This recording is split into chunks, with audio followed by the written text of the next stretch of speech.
It's August 22nd or 23rd, and I'm posting this video to show you guys. Hopefully, maybe I can get some of these bigger ones up here. The fish finally started to really, truly acclimate. A lot of them coming up more to the surface. I'm sure people know that especially that when they have big ponds, that certain ones don't come up during certain times, and you kind of tell the ones that are more shy and more kind of away from the rest of the herd.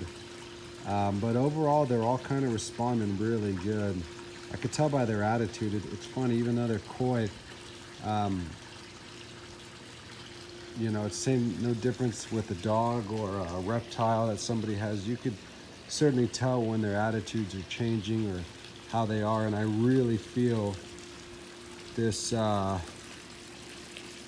first couple weeks of moving was just mind-blowing for them.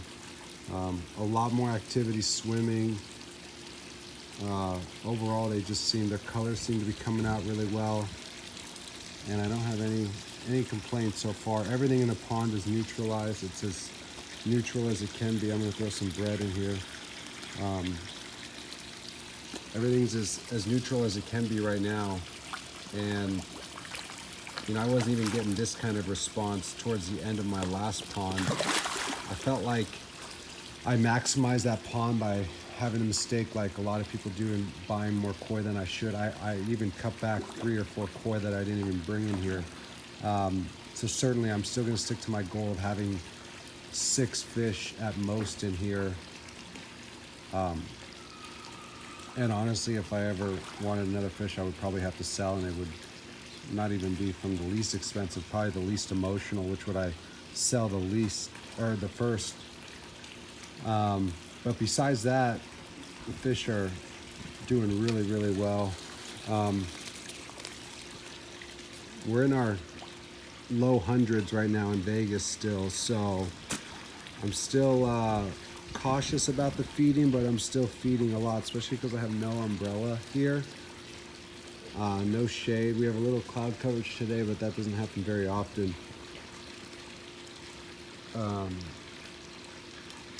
another thing I've been thinking about too is normally I've been leaving the oxygen on during the day, but I think what that's actually doing is thinning out the water because you're filling it with oxygen, which is actually bringing the UVs in heavier.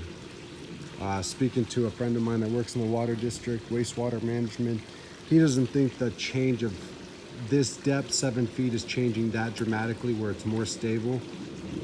He compares it to a lake or another body of water where you'd have to go at least 10 feet to really get some change. And also it'd be like sitting in a bathtub with the bubbles on out here. So I was thinking for the longest time that aeration throughout the hottest part of the day was the most that made sense, but I don't think so anymore. At least until I read otherwise. But their reaction to the pond is really good. The reaction to food is really good. I haven't thrown anything else in here besides bread and their Sakai growth. I want to kind of stay away from heavy stuff right now, going into the fall and making the equipment work harder than it should, at least right now. I think I can get them well, plumped for the summer, or I'm sorry, for the fall and the winter if I just keep doing what I'm doing. That right there was, I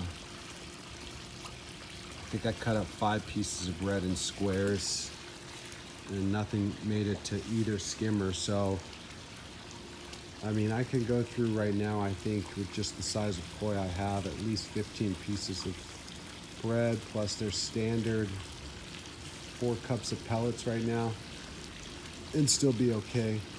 Maybe a 10% water change. I did about a 10% yesterday.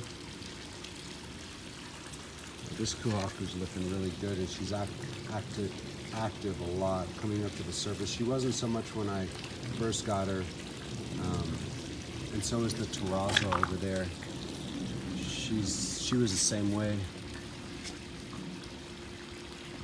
I feel like I lost a really critical year with this Haitsui because when I first got her, she was much bigger, but she stayed down for the longest time, and there's nothing I can do about it.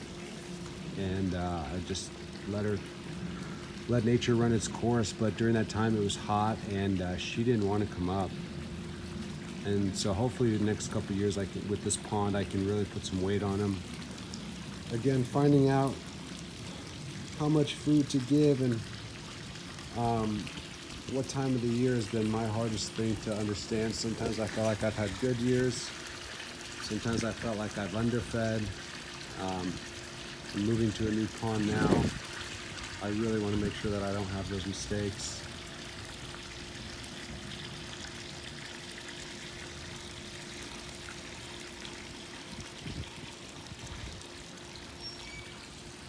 I've been keeping the air on mostly at night.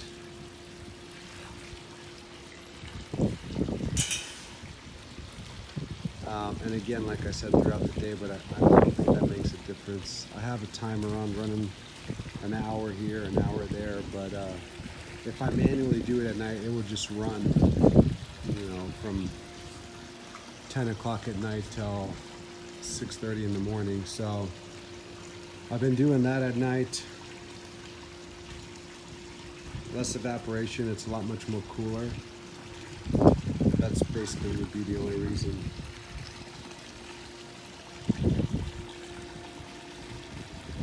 I feel like everybody says the more oxygen the better, so again, just because I fed right now, I probably will put the oxygen on manually and then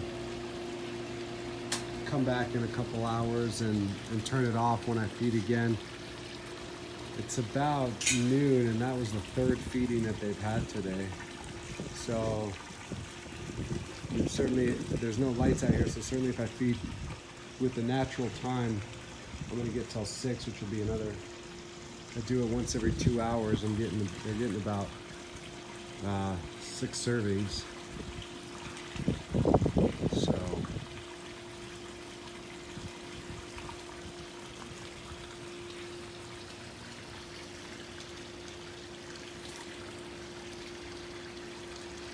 once the air's on, it's really hard to see even the depth.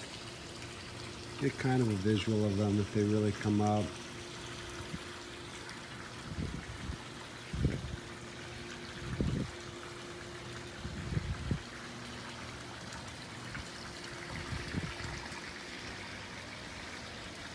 I feel like by me feeding right away, when I got this pond, I fed and went inside and fed and went inside. It helped a lot because I didn't put any stress to kind of go over them. I mean, obviously, as any animal having predator, something coming over you, they're going to be a lot of stressed about and more cautious about. And I didn't want to take away from my really expensive fish that maybe didn't want to come up. So I was really cautious. I just threw food in there, and I could look through my kitchen window, and that was it.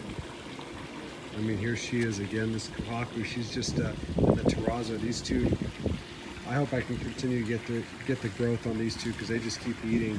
I feel like my Haitsui, my bigger Goshiki's a little more reserved, and even my Sanke. But with 6 servings a day, obviously I'm not out here all the time, so I'll throw food in here, kind of leave it in the middle of the bubble, or know that it's not going to run to the skimmers and then just leave. So that I can do. And I have been doing about 50-50. So hope you guys enjoyed the video, and see what these guys do in a couple months. See what I can get this year in Japan too as well.